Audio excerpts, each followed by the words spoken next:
आज हम समय चक्र की उस दहलीज पर खड़े हैं जहां पर सितंबर का महीना प्रारंभ हो गया है।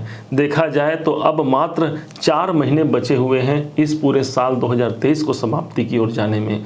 लेकिन अभी तक यदि हमारी कामनाएं पूर्ण नहीं हुई हैं तो यकीन मानिए सितंबर का महीना वो नींव का पत्थर हो सकता है जो आपके जीवन को परिवर्तित कर जाए। कैसे होगा, क्या होगा, सभी बारीकियों को समझेंगे, एक एक बातों पर चर्चा करेंगे हम। चाहे वो आपका धन हो, आपका भाग्य हो, कैरियर हो, शिक्षा हो, संतान हो या जो कुछ भी आप चाहते हैं, मिल करके आप और हम मिल करके ये प्रयास करेंगे कि वास्तव में क्या आपके साथ होने वाला है इस सितंबर के महीने में। ध्यान रखेंगे, सबसे पहले हम प्रारंभ करते हैं उस ग्रह से जो ग्रहों के राजा माने गए हैं, भगवान सूर्य नारायण। और यही भगवान सूर्यदेव आपके नवमेश बनते हैं, अर्थात आपके जीवन में सदैव भाग्य के एक ही स्वामी बनते हैं आपके जीवन के लिए, वो हैं भगवान सूर्य, क्योंकि वो आपके नवमाधिपति बनते हैं, आपके नवमेश हैं। सूर्य देव का गोचर अभी वर्तमान में 17 सितंबर तक आपके नवम भाव पर ही हो रहा है। इसका मतलब भाग्य के मालिक का जब भाग्य भाव पर गोचर होता है इसे बहुत अनुकूल, बहुत अच्छा ही मानेंगे। अर्थात भाग्य आपका साथ इस 17 सितंबर तक आपके साथ बने रहेंगे। कोई ऐसे कार्य बन सकते हैं आपके किसी अन्य के सहयोग से, चाहे वो आपके पिता हों या उच्चाधिकारी हों या आपके बॉस हैं या सीनियर हैं या कुछ ऐसे गुरुजन या कुछ ऐसे प्रतिष्ठित जन जिसके द्वारा आपके कार्य बनने के संयोग काफी हद तक प्रबलता की ओर सिद्ध होते हुए दिखाई दे रहे हैं। सूर्य भगवान स्वयं एक शासक है, इसलिए नवम भाव पर अपने घर पर आकर के एक साहस की भांति एक शासक की भांति आपके जीवन को लाभान्वित जरूर कराएंगे। ध्यान रखिएगा, यही सूर्य देव जब यहाँ पर आपके नवम भाव पर होंगे, पहले से यहाँ पर बुध देव विराजमान है। बुध और सूर्य की युति इतनी सुंदर बनी हुई है मानो बुधादित्य नाम का एक राजयोग आपके नवम भाव पर इसी सितंबर के महीने पर बना हुआ है।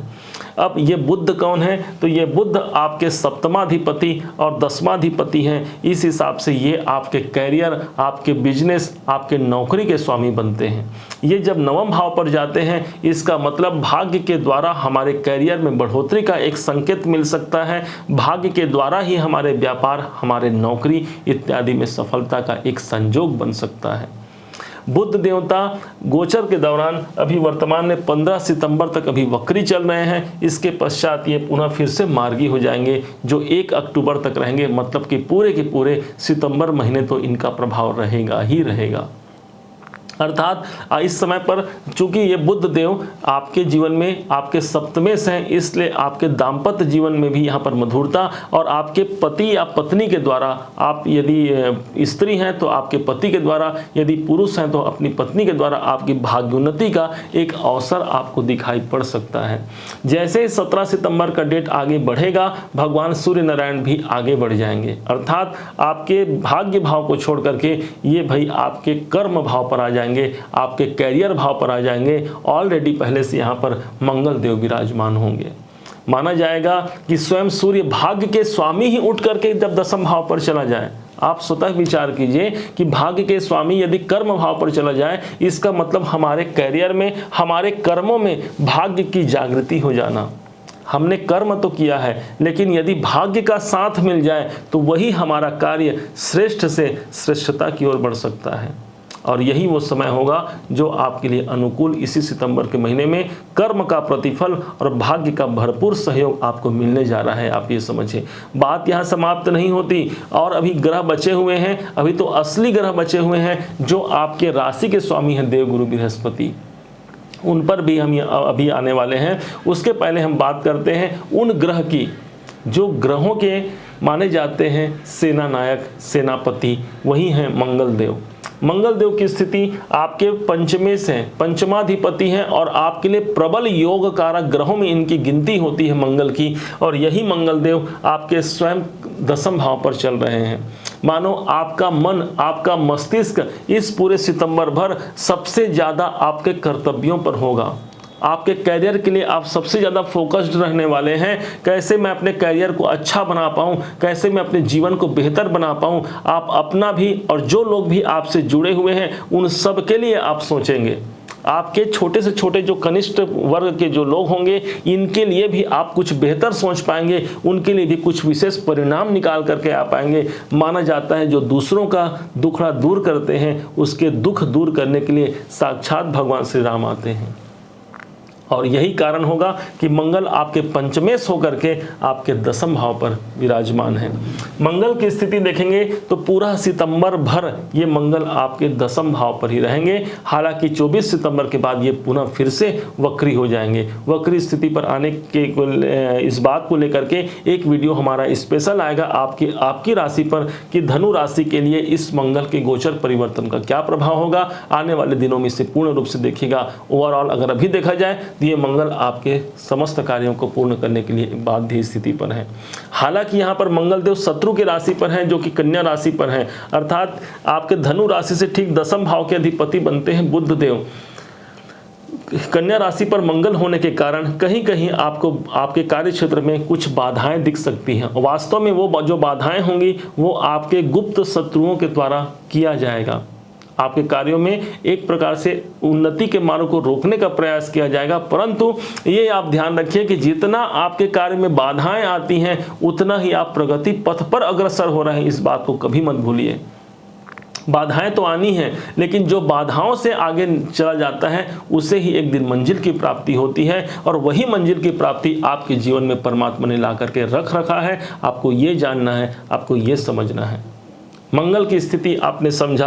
अब हम चलते हैं उस ग्रह की ओर जो आपके स्वयं आपके राशि के स्वामी होते हैं। धनु राशि के एकमात्र कोई देवता होते हैं, उनके राशि के जो स्वामी होते हैं वो मात्र देवगुरु बृहस्पति हैं। ये देवगुरु बृहस्पति स्वयं भाग्य के कारक माने गए हैं। बाकी सभी ग्रहों के पास अलग अलग डिपार्टमेंट है। शनि देवता के पास कर्म का, शुक्र के पास धन का, उसी प्रकार से हमारे भाग्य का डिपार्टमेंट गुरु देवता ने अपने पास रखा है, और इन्हें ये डिपार्टमेंट दे करके हमारे विधाता ने ये निर्णय किया है कि गुरुदेव की स्थिति जैसी जैसी रहेगी जातक का भाग्य भी वैसा रहेगा। माना जाता है यदि आपके कर्म कितने भी अच्छे हों, कितने भी आपने निष्ठापूर्वक कर्म किया है, लेकिन यदि भाग्य आपसे रूठ जाए तो उन कर्मों का सही प्रतिफल भी हमें प्राप्त नहीं हो पाता। इस टाइम पर क्या होगा, जैसे ही 4 सितंबर का डेट आएगा, इसी 4 तारीख से ही यही गुरु देवता हो जा रहे हैं वक्री। अब वक्री स्थिति पर आना, अर्थात आपके पंचम भाव पर देवगुरु बृहस्पति चल रहे हैं। पंचम भाव पर आए हैं तो अच्छे भाव पर आए हैं। माना जाता है जब त्रिकोण का मालिक त्रिकोण भाव पर आते हैं तो इसे अच्छा संयोग मानते हैं। हमारे बौद्धिक क्षमताओं में वृद्धि होती है, संतान संबंधी कामनाओं को भी सिद्ध करते हैं देवगुरु बृहस्पति। परंतु हुआ क्या, गुरु और राहु के चांडाल योग का प्रभाव आपने पिछले 15 महीने से देखा। किसी न किसी कारण से वो मानसिक प्रताड़नाएं हमारे साथ बनी हुई हैं, चाहे वो पारिवारिक प्रताड़नाएं हो, चाहे वो हमारे कार्य क्षेत्र को लेकर के हो, या फिर हमारे आर्थिक परिप्रेक्ष्य से देख सकते हैं आप। मानसिक परेशानी बनी हुई है, कोई निदान निकल करके सामने नहीं आ रहा है। तो ये समझिए कि इसी सितंबर महीने में बड़े अद्भुत संयोग बन रहे हैं जो देवगुरु बृहस्पति वक्री स्थिति में आ रहे हैं। वक्री स्थिति पर आना मतलब इनके पास पावर बढ़ जाना। राहु देवता इस समय पर इनके साथ हैं, लेकिन उनकी डिग्री वाइज कैपेबिलिटी कमजोर हो गई है, अधिक मजबूत वो नहीं रह पाए हैं।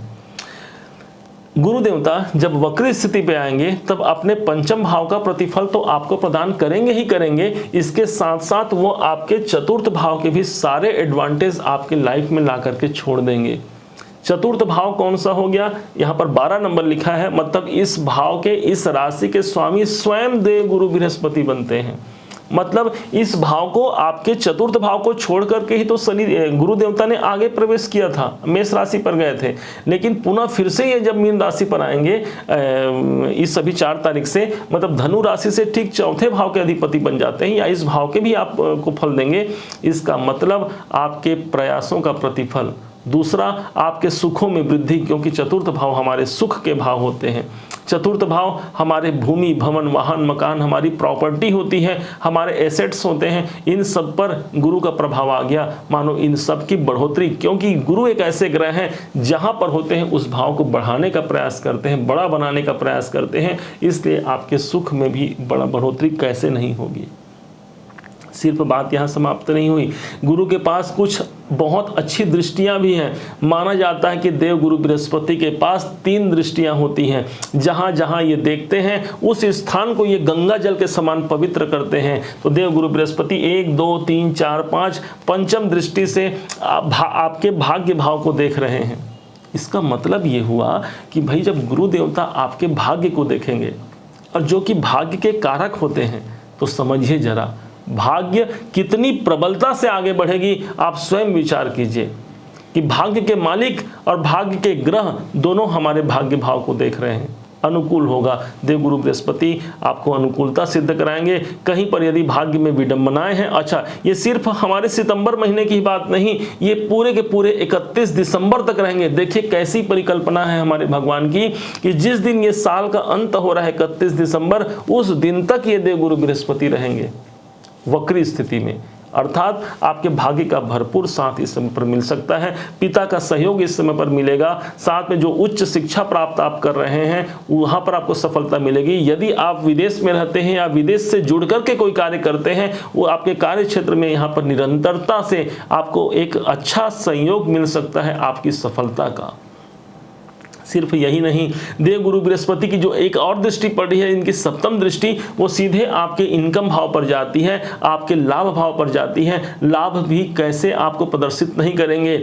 एक समय होता है, एक ऐसा टाइम भी हमारे जीवन में जरूर होता है कि हमने मेहनत तो दिन रात किया, मेहनत तो दिन अपना संपूर्ण लगा दिया अपने कार्य पे, परंतु लाभ जितना मिलना चाहिए उसमें कमी हो जाना, देव गुरु बृहस्पति वक्री स्थिति पर आकर के उस लाभ की परिपूर्णता को भी सिद्ध करेंगे। लेकिन आपको बता दें, ऑलरेडी केतु भी यहाँ पर बैठे हुए हैं। अभी राहु केतु के विषय में हम आएंगे, लेकिन गुरु देवता यहाँ पर आपके लाभ को प्रदर्शित करेंगे। आपके जो गेन्स हैं, जो डिजायर हैं, उन भावों को भी ये प्रतिफल देंगे। गुरु की दृष्टि जिस भाव पर पड़ती है उस भाव को ये गंगा जल के समान पवित्र कर देते हैं। पवित्रता कहाँ आ गई? पवित्रता आ गई आपके इनकम, आपके लाभ, आपके गेन्स में। अब 7, 8, 9, अब ये और एक बड़ी बात हो गई। गुरु की दृष्टि इसी वक्री अवस्था में ही आपके सीधे पड़ जाएंगी आपके लगन पर ही। मतलब धनु राशि के स्वामी देवगुरु बृहस्पति हैं और गुरु की वक्र दृष्टि भी पड़ रही है हमारे लगन पर। गुरु देवता इस समय पर कृपावान है। वक्र दृष्टि का होना मतलब उस ग्रह में कैपेसिटी, उनका बल काफी बढ़ जाना, इस कारण से आपके स्वास्थ्य इत्यादि में भी जो चल रही समस्या है उसको भी यहाँ पर निराकरण होने की संभावना काफी हद तक प्रबल होगी। इस बात को आपको जानना है, इस बात को आपको समझना है। ये मन बड़ा चंचल होता है, ध्यान रखिएगा। जब तक कोई प्रमाण न दिया जाए इस मन को, तब तक ये मन मानता ही नहीं, है ना। तो इसलिए प्रमाण देने की आवश्यकता है क्या? हाँ है, क्योंकि आप यदि ये वीडियो देख रहे हैं तो आपका अवचेतन मन अंदर से क्या बोल रहा है पता है आपको कि नहीं ऐसा कुछ नहीं है। लेकिन उसको प्रमाण दीजिए कि देव गुरु बृहस्पति जब बैठे हुए हैं आपके पंचम भाव पर, राहु और गुरु बैठे हुए हैं, राहु की डिग्री वाइज कैपेबिलिटी कमजोर हो गई है और गुरुदेव वक्री हो गए हैं। कोई ग्रह जब वक्री होता है तो उनके पास 3 गुना चेष्टा बल की वृद्धि हो जाती है। इस हिसाब से ये मजबूत हो गए हैं। इनकी दृष्टि भी शास्त्र उठा करके देख लीजिए, किसी ज्योतिष की बुक में उठा कर देख लीजिए कि गुरु की दृष्टि 5वीं, 7वीं और 9वीं दृष्टि सदैव शुभ कारक दृष्टि मानी गई है। तो 7वीं दृष्टि से आपके इनकम भाव को देखेंगे तो कैसे आपको अच्छा परिणाम नहीं देंगे, क्योंकि आपके तो राशि स्वामी है भाई। अब जब लगन को दृष्टि देंगे तो स्वास्थ्य में यहाँ पर कोई भी समस्या है, उन स्वास्थ्य संबंधित समस्या को भी यहाँ पर दूर करेंगे। लगन हमारा स्वयं का व्यक्तित्व है, हम स्वयं लगन है ये मानिए। इसलिए जब लगन पर इनकी दृष्टि जाती है एक अच्छा वातावरण आ सकता है। इस टाइम पर आपकी पर्सनालिटी अच्छी रहेगी, आपका व्यक्तित्व अच्छा रहेगा। जिससे बातचीत करेंगे, जिससे मिलेंगे, वो आपसे प्रभावित हुए बगैर नहीं रह सकता। धनु राशि के मालिक देव गुरु बृहस्पति होते हैं। ज्ञान की कहीं कोई कमी आपके अंदर नहीं है, इस बात को आप समझिए। समय हो सकता है कुछ बुरा हमारा समय हो सकता है, लेकिन कोई समय हमारा हमेशा के लिए बुरा हो या हमेशा के लिए अच्छा हो, ऐसा हो ही नहीं सकता। परिवर्तन ही संसार का नियम है। भगवान श्री कृष्ण ने गीता में इस बात को स्पष्ट रूप से वर्णित किया है। आज जो स्थिति है क्या वो हमेशा रहेगा? कभी नहीं, वो परिवर्तन होना ही होना है। और इसी कारण से आपके जीवन में ही परिवर्तन करने के लिए इस 4 महीने में देवगुरु बृहस्पति आपके लग्न को दृष्टिगोचर दे रहे हैं। आप ये जानिए, ये समझिए। अब उन ग्रह की बात करते हैं जो है शुक्राचार्य जी महाराज। शुक्रदेव ऑलरेडी आपके अष्टम भाव पर चल रहे हैं। अष्टम भाव पर शुक्र किस भाव के स्वामी है? आपके लाभ भाव के स्वामी हैं, जो आपके अष्टम भाव पर है। अष्टम भाव हमारे रुकावटों का भाव होता है। एक तरफ देवगुरु बृहस्पति यहीं पर जागृति दे रहे हैं, इस बात को मत भूलिएगा, लेकिन दूसरी तरफ शुक्राचार्य जी महाराज यहाँ पर कुछ कमजोर स्थिति पे हैं, आपके लाभ को यहाँ पर रोकने का प्रयास करेंगे। लेकिन क्या लाभ रुकेगा? नहीं रुकेगा, क्योंकि शुक्राचार्य जी महाराज आपके लिए योग कारक नहीं है। आपके राशि के जो स्वामी बनते हैं बृहस्पति, उनके प्रबल शत्रु हैं, और इस टाइम पर जब ये बलवान रहेंगे तो अपने शत्रु को नतमस्तक होने से कैसे नहीं करेंगे, आप स्वयं सोचिए। इसलिए कुछ बाधाएं रहेंगी, कुछ पीड़ाएं आएंगी, कुछ डिप्रेशन भी समय पर आ सकता है। लेकिन कहते हैं जब हमारा डिप्रेशन आए, जब हमारा तनाव आए, जब हमें चिंता आए, तब हमें चिंता छोड़कर चिंतन को बढ़ा देना चाहिए। भगवान है ना, कुछ फूल रखिए अपने हाथ में और ऐसा पुष्प लेकर के भगवान के सामने निवेदन कीजिए, और वो भावों का फूल होना चाहिए। जरूरी नहीं कि आप अपने हाथों में फूल लेकर के भगवान को अर्पण करें। इसी कारण से कहा जाता है अपने आसपास से रोज फूल तोड़ करके ला करके भगवान को अर्पण कीजिए, क्योंकि यदि हमने वो कर्म कर लिया तो हमारा मन उसे स्वीकार कर लिया। और भगवान से प्रार्थना कीजिए, ऐ दीनों के भगवान मेरी विनती सुन लेना, ऐ दीनों के भगवान मेरी विनती सुन लेना, है भावों के दो फूल चरणों में रख लेना, ऐ दीनों के भगवान मेरी विनती सुन लेना। जब ऐसी करुण पुकार से हम भगवान को विनती सुनाएंगे, भगवान का मन भी द्रवित हो जाएगा, भगवान का हृदय भी द्रवित हो जाएगा, और दौड़ करके आ जाएंगे भगवान हमारी कामनाओं को पूर्ति करने के लिए। आप ये जानिए, ये मानिए। अब अगले ग्रह की चर्चा करते हैं, भगवान शनिदेव। शनि देवता आपके जीवन में वो ग्रह होते हैं जो आपके वित्त मंत्री हैं, आपके धन के अधिपति हैं, और स्वयं बैठे हैं अपने आपके जीवन में वो तीसरे भाव पर। तीसरा भाव आपके साहस का है। माना कि थोड़ा बहुत आपके जीवन में वित्तीय समस्या इस समय पर बन सकती है, क्योंकि शनि देवता अभी आपके तीसरे घर पर चल रहे हैं। संघर्ष को बढ़ा देंगे। तीसरे भाव पर शनि देवता आते हैं, हमारे संघर्षों को बढ़ा देते हैं। ऐसी चुनौतियां हमारे जीवन में कई प्रकार से आती रहती हैं, परंतु घबराना नहीं है। शनि देवता जब प्रदान करते हैं तो बहुत धीरे धीरे प्रदान करते हैं, और जब देते हैं, जब लेते हैं तो ही बहुत धीरे धीरे लेते हैं। इस कारण से शनि देवता सबसे धीमे गति से चलने वाले 2.5 वर्ष का इनका कार्यकाल होता है शनि देवता का एक राशि पे। इस हिसाब से देखा जाए तो आपके तीसरे भाव पर शनि देवता पूरे 30 साल बाद 2.5 साल के लिए आए हुए हैं। इसलिए आपका साहस, आपका पराक्रम आप कभी मत छोड़िएगा। शनि देवता जरूर प्रदान करेंगे। ये मई 2025 तक रहेंगे। इसलिए आपको कभी कभी लग सकता है कि हाँ, कुछ मेरे संघर्षों का प्रतिफल मुझे नहीं मिल पा रहा है, ऐसा आपको सोच में आ सकता है। भूलना नहीं है 17 जून सन 2023 का वो दिन था जिस दिन से शनि देवता वक्री स्थिति पे आ गए हैं। इनका वक्री पर होना अर्थात ये आपके दूसरे भाव के प्रतिफल देंगे, द्वितीय भाव के प्रतिफल देंगे। ये स्थान स्वयं शनि देव का स्थान है। अपने स्थान पर फिर से वो पुनरावृत्ति का वो समय आ गया, अर्थात फिर से आपको धन से संबंधित कार्य करने का समय आ गया है। 4 नवंबर तक वो टाइम होगा। इसलिए आपसे निवेदन है, अपने पैसे से संबंधित सारे लेखे जोखे आप अपने हाथों से देखिए। किसी और पर अधिक विश्वास नहीं मत रखिए आप। क्यों? क्योंकि शनि देवता अभी वक्री चल रहे हैं। इसलिए पैसों से संबंधित जो भी लेखा जोखा है, जो भी विवरण है, वो अपने हाथ में रखना है, अपने दायित्व को समझना है। किसी और पर अधिक विश्वास करना आपके लिए हानिकारक हो सकता है। द्वितीय भाव पर शनि देवता का जब प्रभाव रहेगा इस वक्री के दरमियान, तब विशेष बात यह भी होगी कि इस दरमियान आपके पारिवारिक सदस्य से भी आपके जीवन में कुछ सफलता मिल सकती है, परिवार में कुछ शांति का माहौल बनेगा। शनि देवता की वक्री स्थिति का परिणाम सिर्फ इतना होगा, आपको ये जानना है। शनि देवता सिर्फ आपके द्वितीय भाव को ही प्रभाव नहीं दे रहे हैं, इनकी तीसरी दृष्टि 1, 2, 3 आपके पंचम भाव पर भी पड़ रहा है। इस कारण से आपके प्रेम संबंध जो होते हैं, जो आपके दाम्पत्य जीवन है, यहाँ पर भी आपको प्रगाढ़ता और यहाँ पर भी आपको सहजता दिखाई पड़ती हुई दिखाई दे सकती है। इसी सितंबर के महीने में शनि की दृष्टि पड़ रही है आपके सीधे नवम भाव पर। हालांकि शनि की दृष्टि पहले से पड़ रही है, लेकिन अभी शनि डिग्री वाइज इनकी मजबूती बढ़ गई है, इसलिए भाग्य को भी ये निरंतर साथ देने का प्रयास करेंगे। सिर्फ यही नहीं, 7, 8, 9, 10 ये आपके 12वें भाव को देख रहे हैं। यदि आप जॉब के दृष्टिकोण से विदेश जाना चाहती हैं, विदेशों से संबंधित कोई कार्य करना चाहते हैं, तो शनि 12वें भाव को देख रहे हैं। यदि आप कोई इन्वेस्टमेंट करना चाहते हैं, कोई निवेश करना चाहते हैं, शनि देवता पूरे के पूरे अभी 2025 तक आपके इसी भाव पर है, अर्थात आपके इस भाव के सारे रिजल्ट आपको पॉजिटिव मिलने वाले हैं। अब ये समझना है, शनि देवता अभी जब वक्री स्थिति पर है तो 4 नवंबर तक कोई विशेष धन से संबंधित कोई बड़ा डिसीजन लेने से कुछ समय के लिए आप बच सकते हैं, या ये कहना चाहिए कि अपने बर्थ चार्ट का, अपने जन्म कुंडली का आप विश्लेषण करवाइए किसी अच्छे जानकार ज्योतिषी से, और यदि इस बात की प्रामाणिकता वहां पर भी सिद्ध होती है कि हाँ आप धन से संबंधित कार्य कर सकते हैं, तभी तो आप प्रवेश कीजिए। अन्यथा सिर्फ गोचर को देख करके आपको बड़े धन निवेश से आपको बचना चाहिए, इस बात को आपको समझना है। ओवरऑल अगर देखा जाए तो ये पूरा सितंबर का महीना एक प्रकार से उन्नति कारक, एक प्रकार से प्रगति कारक और आपके लिए शुभ फलदायी होने जा रहा है।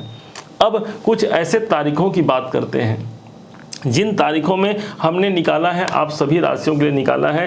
अब यहाँ पर हम यदि देखते हैं आपके अपने धनु राशि के अनुसार कौन सा डेट, कौन सा ऐसा दिनांक होगा, कौन सी ऐसी तारीखें होंगी जो आपके लिए शुभप्रद है, कौन सी ऐसी तारीखें होंगी जहाँ पर आपको सजग रहने की आवश्यकता है। बड़े ध्यान से सुनिएगा।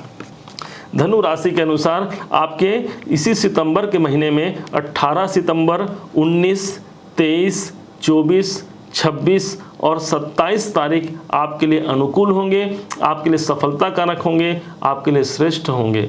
इसके विपरीत यदि आप इस डेट को आप ध्यान रख पाएँ तो ध्यान रखिएगा, इसमें आपको थोड़ा सजग रहना है, थोड़ा होशियार रहना है इस डेट में। 2 सितंबर, 3, 10, 11, 12, 21, 29 और 30 सितंबर को आपको थोड़ा सजग रहने की आवश्यकता है। कोई विशेष कार्य यदि आपको प्रारंभ करना होगा तो घर से निकलने से पहले भगवान श्री गणेश की पूजा करके ही निकलें। माना जाता है श्री गणेश जी महाराज विघ्न हरण मंगल करने वाले हैं, इसलिए समस्त प्रकार के विघ्नों का शमन एकमात्र श्री गणेश से हो सकता है। समस्त प्रकार के हमारे जीवन में जो कष्ट है उनका शमन भगवान श्री गणेश से हो सकता है। तो इसी कारण से जब घर से आप निकलें या कहीं प्रवेश करें, उस समय पर आप भगवान श्री गणेश के 12 नामों का स्मरण भी कर सकते हैं। आप उसे कहीं नेट इत्यादि से निकाल लीजिए, उसे कहा जाता है भगवान श्री गणेश के 12 नाम आप लिखेंगे तो आपको गूगल में भी या यूट्यूब में वो नजर आ जाएगा, वहां से लेकर के आप उसे नोट कर लीजिए और इन नामों का स्मरण कीजिए। एक बार हम आपको सुना देते हैं ताकि आपका समय अनुकूल रहे। सुमुखश्चैक दंतश्च कपिलो गजकर्णकः लंबोदरश्च विकटो विघ्ननाशो विनायक धूम्रकेतुर्गणाध्यक्षो भालचंद्रो गजानन द्वादशैतानि नामानि यः पठे शृणुयादपि विद्यारंभे विवाहे च प्रवेशे निर्गमे तथा संग्रामे संकटे चैव विघ्न तस्य न जायते। इन नामों को जो स्मरण करता है, इन नामों को जो पठन करता है, इन 12 नामों को, भगवान श्री गणेश की कृपा से उनके कार्य निर्विघ्नता पूर्वक संपन्न होते हैं। उनके जीवन में कोई विशेष प्रकार से परेशानी और कष्ट नहीं आते। उम्मीद है आप सबने से समझा है, आप सबने से जाना है। भगवान श्री गणेश सदैव आप पर कृपा करें। इन्हीं शुभकामनाओं के साथ अब आपसे विदा लेते हैं। आपने यदि इसे समझा है, जाना है, मेरे समझाने का प्रयास यदि आपको सार्थक लगा हो, अपना प्यार भरा लाइक और कमेंट करना कभी मत भूलिएगा। हमेशा की भांति आपका लाइक हमारे लिए बहुत महत्व रखता है। आपने अभी तक यदि चैनल को सब्सक्राइब नहीं किया है, सब्सक्राइब भी कीजिएगा। पुनः एक बार फिर आप सभी का दिवस बहुत मंगलमय हो। इन्हीं शुभकामनाओं के साथ जय श्री गणेश।